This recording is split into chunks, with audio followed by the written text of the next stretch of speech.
Good evening, my bound Bambaraptors. The name of the 2.2 update is unsettling, but more so, why did the whole Zenless Zone Zero community decide to yoink my niche? Like, y'all couldn't have waited a few hours? My past few videos have been about a prediction I made that Belle and Wise would have to die to start the Afterlife arc in 2.2 or get the setup for it to happen in 2.3. We know Vivian's vision is about the mayor getting access to the HDD, and now we have another literature drop to act as a clue. The 2.2 update is using the title of the Dylan Thomas poem, Do Not Go Gentle Into That Good Night. We know if the poem used as inspiration is well known, it will most likely be tied to a subplot that will act as foreshadowing for Phaethon's story. It's a clue into what the literature used for inspiration in the main story could be, not necessarily the inspiration. So again, I need to be moody and hyperbolic. Why did all the non-lore Zenless content creators decide to step on my toes? I'm just a little annoyed, guys. So instead of crashing out, I'm going to fast track this theory and prove why my channel is the one to go to for this kind of stuff. I was working on the Mayor voice comp in other languages and a lore dump about the Falconane mercenary troop with 3 OG Void Hunters that push the Dark Wall back, so bonk the subscribe button if you are also annoyed that that had to be put on hold. For now, we must talk about another Dylan Thomas poem, And Death Shall Have No Dominion. I can only imagine it's going to show up in Zenless Zone Zero because this is probably one of Dylan Thomas's core memories, and I think that this is what endeared the devs to his poetry. They're movie nerds. The whole game is about subverting expectations by leaning into the tropes. We know Belle and Wise must encounter a fight with Carol Arna, whether it's her or a miasma monster. The 2.2 patch is most likely going to be pre-scene foreshadowing for that. The leaks showed an enemy that looks suspiciously like Orphe with white hair, so we could be seeing Magus before she died, or Isolde is getting the Pompeii treatment. We can't analyze this at a surface level to see what it means for Belle and Wise though. We must dig deeper. Do not go gentle into that good night is the main quote, and after that little bit of digging, I found that this is most likely placed front and center to prepare us for the use of another poem that does connect back to all the other literature used in ZZZ. And Death Shall Have No Dominion. This is the poem I'm predicting will be used as inspiration for the 2.2 patch in particular. Specifically Phaethon's story within the patch. This is consistent with how the writers use Easter eggs. They use one piece that leads to setting up the piece that the writers are actually going to use for Phaethon's story. Hear me out, it's a little convoluted, but they did this with the Aeneid and the Divine Comedy, Don Quixote, and Perseus and Sigismunda. Hell, they even did it with Mel Brooks movies and Piers Plowman. The playlist with my videos on that can be linked below. Please, if you haven't seen them already, they are probably my most interesting videos. So, we have to do a little deep dive into why this is most likely the real inspo, and the title of the other poem is just a clue. The title of And Death Shall Have No Dominion is taken from St. Paul's epistle to the Romans. Around 50 AD in Romans 6:9, St. Paul says, "Death no longer has dominion over him," in reference to Jesus being resurrected, but this is only part of the meaning, okay? The other part is what we care about. That death is the start of the afterlife. Even in Christianity, real dying is not a prerequisite for death, if you know what I mean. So, we actually see this in the third part of the Phaethon myth when Ovid speaks directly to Phaethon. We did a deep dive on this already because Cygnus was the 13th death flag. We know death is the 13th tarot card, and the major arcana are a part of the symbols for Belle and Wise's character arc. Ovid is speaking directly to Phaethon in the third part of the myth. This man was your kinsman, Phaethon, through his maternal blood, but fondness strengthened your bond. This is strikingly similar to how St. Paul is writing a letter in Romans. But this letter is to the everyman, the Joe Schmo, or the plowman, instead of a specific person. We're coming full circle here. We know that these references have to show up in the main story before we get the Divine Comedy-inspired Afterlife arc. But what a coincidence. St. Paul makes an appearance in those books as well. I'm pretty sure it's going to show up here too. Dante is clearly grappling with the idea of resurrection in Canto 2, and I would like to read you a little quote from that.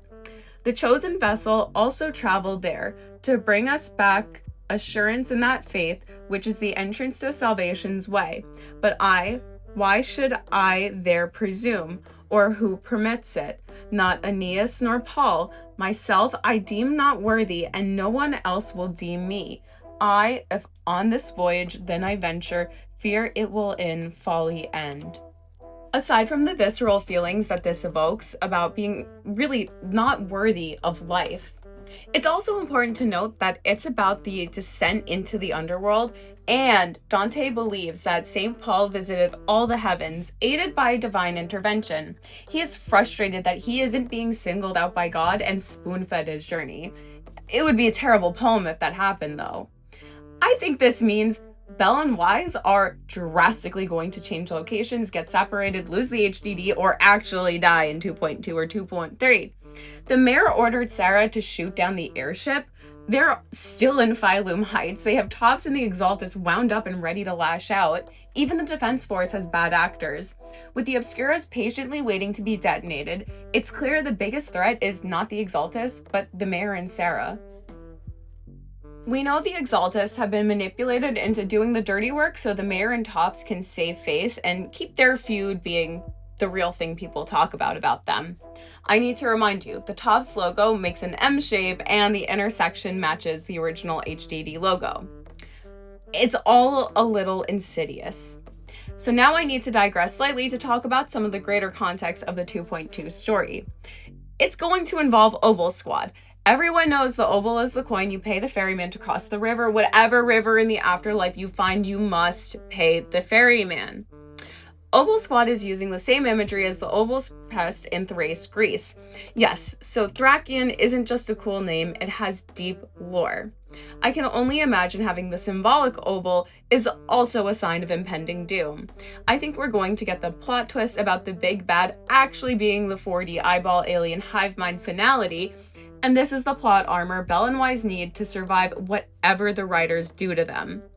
And this is a perfect segue to Twin with Seed. A significant chunk of how we know that the death arc must happen is because we have an abundance of foreshadowing for an afterlife and rebirth arc. It's inevitable that these topics will be tackled in Zenless Zone Zero's main story. So the poem about death being used to introduce the death into the death arc, followed by a less obvious use of a poem about rebirth and the afterlife to start the afterlife arc. This is just genius. If they do it, it really is going full circle and once again proves why ZZZ may have the best story in gacha gaming. Being able to get all this from the title of a poem being used as a chapter title is bonkers. Theory crafters are truly set up for success in this way. I'm surprised I'm the only person doing this at this level. And you already know I'm going to scrutinize the story and revisit this once it's out. I'm just screaming that this all means we get Zhao Lucia and Moonlore confirmed, but I'm sobbing uncontrollably because this also confirms my unhinged predictions may be coming to fruition. And now finally we get to talk about the poem. I think that you are intelligent and capable. Once you hear this poem, you are going to see the parallels between this and Zenless Zone Zero's main story very clearly. And death shall have no dominion. Dead men naked, they shall be one, with the moon in the wind and the west moon.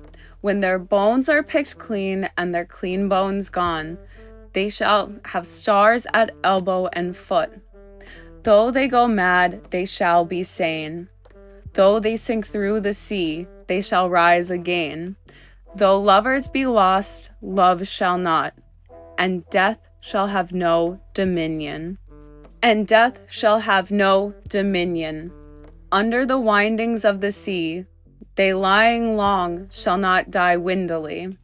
Twisting on racks when sinews give way, strapped to a wheel, yet they shall not break. Faith in their hands shall snap in two, and the unicorn evils run them through. Split all ends up, they shan't crack, and death shall have no dominion. And death shall have no dominion. No more may gulls cry at their ears, or waves break loud on the seashores. Where blew a flower, may a flower no more lift its head to the blows of the rain, though they be mad and dead as nails. Heads of the characters hammer through daisies, break in the sun till the sun breaks down, and death shall have no dominion.